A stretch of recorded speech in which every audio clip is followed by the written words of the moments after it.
મહાત્મા ગાંધી દ્વારા 1920માં ગુજરાત વિદ્યાપીઠની સ્થાપના કરવામાં આવી. ત્યારે ગુજરાત વિદ્યાપીઠની સ્થાપના બાદ તેના 5 વર્ષ બાદ વિદ્યાપીઠમાં સ્નાતક સંઘની સ્થાપના કરવામાં આવી. ત્યારે હવે ગુજરાત વિદ્યાપીઠના સ્નાતક સંઘના 100 વર્ષ પૂરા થતા શતાબ્દી મહોત્સવની ઉજવણી કરવામાં આવી રહી છે, જેમાં 6 અને 7 તારીખે સ્નાતક સંઘનો શતાબ્દી મહોત્સવનું આયોજન કરવામાં આવ્યું, જેમાં 7 વિદ્યાશાખાના 18 વિભાગોના કુલ 10,000થી પણ વધારે વિદ્યાર્થીઓને આમંત્રણ આપવામાં આવ્યું હતું. 1920માં મહાત્મા ગાંધી દ્વારા ગુજરાત વિદ્યાપીઠની સ્થાપના કરવામાં આવી હતી. ત્યારબાદ 1925માં સ્નાતક સંઘ સ્થપાયો હતો. ત્યારે હવે 100 વર્ષ બાદ એટલે કે 2025માં સ્નાતક સંઘને 100 વર્ષ પૂરા થયા છે, જેને લઈને 6 અને 7 એમ 2 દિવસ સ્નાતક શતાબ્દી મહોત્સવની ઉજવણી કરવામાં આવી રહી છે. ત્યારે આવો ગુજરાત વિદ્યાપીઠના સ્નાતકોને મળીએ અને તેમના અનુભવો જાણીએ. આ મહોત્સવના ઉદ્ઘાટન સમારોહમાં ગુજરાત વિદ્યાપીઠના પૂર્વ સ્નાતક અને ઉત્તર પ્રદેશના રાજ્યપાલ આનંદીબેન પટેલ પણ ઉપસ્થિત રહ્યા હતા. સાથે જ ભારત સરકારના યુવા અને રમતગમત મંત્રી અને ગુજરાત નઈ તાલીમ સંઘના પ્રમુખ મનસુખ માંડવિયા અને ગુજરાત સરકારના કૃષિ મંત્રી જીતુ વાઘાણી પણ ઉપસ્થિત રહ્યા હતા. આ પ્રસંગે ગુજરાત વિદ્યાપીઠના ઘણા ભૂતપૂર્વ વિદ્યાર્થીઓ પણ હાજર રહ્યા. ત્યારે આ અંગે વિદ્યાર્થીઓ શું કહી રહ્યા છે, આવો જોઈએ. શું નામ છે તમારું? અભય ચૌહાણ મારું નામ છે. વિદ્યાપીઠમાં કયા વર્ષમાં તમે અભ્યાસ કર્યો હતો અને કઈ શાખામાં અભ્યાસ કર્યો હતો? મેં શિક્ષણ વિદ્યા શાખામાં 2015 થી 2017માં બીએડ કર્યું હતું અંગ્રેજી વિષય સાથે. વિદ્યાપીઠમાં એડમિશન લીધા પછી તમને કેવા અનુભવ થયા 2 વર્ષ દરમિયાન? વિદ્યાપીઠમાં એડમિશન લીધા પછી છે ને જીવનમાં ચેન્જીસ આવે. સવારે ઉઠો, સાયં પ્રાર્થના છે, મોર્નિંગની પ્રેયર છે, પછી સાફ સફાઈ કરવાની, આ બધાથી અમારી શરૂઆત થતી હોય છે. પછી નાસ્તો અને જીવનમાં બદલાવ. અત્યારે ગમે તે કામ કરવું હોય ને તો કોઈ પ્રકારની અમને શરમ ના લાગે, કારણ કે વિદ્યાપીઠે જે વસ્તુ શીખવું છે ને એ વસ્તુ અમે રિયલ લાઈફમાં એપ્લાય કરી શકીએ છીએ.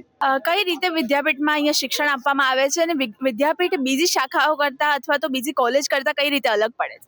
તો સૌપ્રથમ હું તમને વાત કરું તો વિદ્યાપીઠ સૌપ્રથમ ગાંધીજીએ જ્યારે સ્થાપના કરી ત્યારે ખાદીને પ્રાધાન્ય આપ્યું હતું. એ ખાદીને શા માટે પ્રાધાન્ય આપ્યું હતું કે અન્યને રોજગારી મળી રહે. અને અહીં અત્યારે તમે જુઓ કે અત્યારના વિદ્યાર્થીઓ પણ રેંટીઓ કાંતીને જે કંઈ થાય છે એ બનાવે છે. અને બીજા એના જીવન મૂલ્યમાં વાત કરીએ તો ઘણા બધા ઉદ્યોગો પણ વિદ્યાપીઠમાં ચાલે છે, જેનાથી વિદ્યાર્થીઓ આગળ કંઈક શીખી પણ શકે. તમે કયા વર્ષમાં અભ્યાસ કર્યો? 15-17. કઈ શાખામાં અભ્યાસ કર્યો? હિન્દી શિક્ષા વિશારદ બીએડ. વિદ્યાપીઠમાં કયા અનુભવો થયા તમને? વિદ્યાપીઠમાં મેડમ એટલું કહી શકીએ કે પહેલાં અમારા જીવનમાં અમારે કઈ રીતે માઇકમાં બોલવું કે કોઈની સામે કઈ રીતે અભિવ્યક્ત કરવી, એક આદર્શ વક્તા આપણે કઈ રીતે બનવું અને પાંચ માણસ હોય કે 50 માણસની સામે કઈ રીતે બોલવું એ આપણે વિદ્યાપીઠ શીખવાડે છે.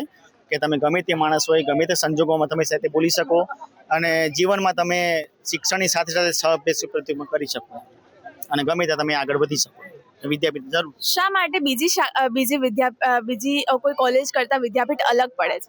અલગ એટલા માટે પડે છે કે બીજી કોલેજમાં ખાલી ફક્ત શિક્ષણ જ આપવામાં આવે છે અને આપણી વિદ્યાપીઠ સ્વાવલંબન શીખવાડે છે કે ભાઈ શિક્ષણની સાથે સાથે અન્ય પ્રવૃત્તિ જરૂર છે. સવાર વહેલા જાગવું, પ્રાર્થના કરવી, પોતાનો રૂમ કે પોતાની જે જગ્યા છે સાથે સફાઈ કરવી અને સાથે રેંટીઓ કાતરણ કે વગેરે પ્રવૃત્તિઓ જાતે વ્યક્તિ કરતા શીખે એ જરૂરી છે. બીજી સંસ્થા જે છે એ ફક્ત એજ્યુકેશન આપે છે. આ સંસ્થા તમને સ્વાવલંબન શીખવાડે છે.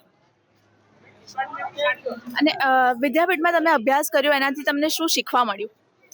વિદ્યાપીઠની અન્ય કોલેજની સરખામણીમાં, અન્ય યુનિવર્સિટીની સરખામણીમાં વિદ્યાપીઠનું જે સ્વાવલંબન છે, પોતે આપણે જાતે કરવાની દાન છે, બીજા યુનિવર્સિટી અને કોલેજના શિક્ષણ કરતાં અહીંનું કોલેજનું શિક્ષણ આપણે પોતે જ શીખવી, પોતે જ કામ કરીએ એવું મને જાણવા મળ્યું, સમજવા મળ્યું. અને ખાસ કરીને બીજી અમધર યુનિવર્સિટી કરતાં અહીં વિદ્યાપીઠનું શિક્ષણ રહ્યું એ અસરકારક અને સારું. અત્યારે જે અહીંયા શતાબ્દી મહોત્સવ ઉજવવામાં આવી રહ્યો છે, શતાબ્દી જે 100 વર્ષ અહીંયા પૂરા થયા છે તેને લઈને એ ઉત્સવ ઉજવવામાં આવી રહ્યો છે, તેના વિશે શું કહેશો? કેવો માહોલ છે અને કેટલા લોકોને તમે અહીંયા મળી રહ્યા છો? ખાસ કરીને તો આ 100 વર્ષ પછી અને અહીંનું જે મેં વાતાવરણ જોયું અમારે જે ગયા પછી, તો એમાં ખાસ કરીને આ 100મો જે ઉત્સવ છે ખૂબ જ આનંદદાયક છે. ઘણા બધા વિદ્યાર્થીઓને અમે મળ્યા છીએ. અમારી આગળના વિદ્યાર્થીઓને પાછળના વિદ્યાર્થીઓ તો ખૂબ જ આનંદ છે અને બહુ મજા આવે છે.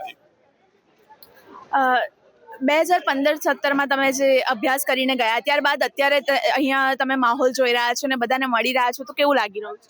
અત્યારે બહુ સારું અનુભવ થાય છે, જે જૂની યાદો તાજી થાય અને અત્યારે જે બધા જૂના મિત્રો, ખાસ કરીને અત્યારે 2 દિવસમાં 6000 જેવા સ્નાતકો અહીં ઉપસ્થિત થવાના છે. અને ખાસ કરીને અત્યારે હું સૂક્ષ્મ જીવાણુ વિજ્ઞાન વિભાગ અને શિક્ષણ શાખા મેં 2 સ્નાતકમાં અભ્યાસ કરેલો છે અને ઘણા બધા મિત્રોને મળ્યો છું અને બહુ આનંદ આવ્યો છે, બહુ મજા આવી. કેટલા મિત્રોને, જૂના મિત્રોને મળ્યા તમે, અને જૂના મિત્રોને આટલા વર્ષો પછી મળવાનું કેવું લાગે છે? અંદાજે 100 જેટલા મિત્રોને મળ્યા છીએ. આમ એક અંદરથી આમ ખુશી આવે કે જે જીવનમાં અત્યાર સુધી અમે જે સ્ટોપ થયો હતો અને પછી આજે 2025માં અમે મળ્યા છીએ. 2015 જે 10 વર્ષનો સમયગાળો છે એની અમે હવે અત્યારે ચર્ચાઓ કરીએ, અનુભવો તાજા કરીએ. અમે રૂમમાં જઈએ તો આ રૂમમાં અમે રહેતા એમ એક પ્રકારનો આનંદ આવે અને હજી અમને એમ લાગે કે અમે એટલા જ તે વિદ્યાપીઠ સાથે જોડાયેલા છીએ. અને જ્યારે આ મિત્ર મંડળ મળે છે અને ત્યારે જીવનમાં આમ કહેવાય ને કે અમુક ઉંમર વધી જતી હોય છે એવું લાગે છે. જે પ્રમાણે તમે વિદ્યાર્થીઓ સાથેની વાતચીત સાંભળી તે રીતે જે વર્ષો જૂના વિદ્યાર્થીઓ છે તે પણ આજની તારીખમાં વિદ્યાપીઠ સાથે જોડાયેલા હોય તે રીતે જોવા મળી રહ્યા છે. અને વિદ્યાપીઠ છે તે હજી પણ તેમને પોતાની લાગી રહી છે. જે વર્ષો પહેલાં જે લોકોએ 2 વર્ષ દરમિયાન તેમના જે રીતે અનુભવો શેર કર્યા અને મિત્રોને મળીને તે લોકોને હજી પણ આનંદ થઈ રહ્યો છે. આવા જ રીતે આપણે બીજા મિત્રોને પણ મળીશું જે લોકો વિદ્યાપીઠમાંથી ભણીને ગયેલા છે, આટલા વર્ષો પછી પણ વિદ્યાપીઠને યાદ રાખી છે અને અહીં જે શતાબ્દીનો મહોત્સવ ઉજવવામાં આવી રહ્યો છે તેના વિશે તે લોકો શું કહી રહ્યા છે તે જાણીશું.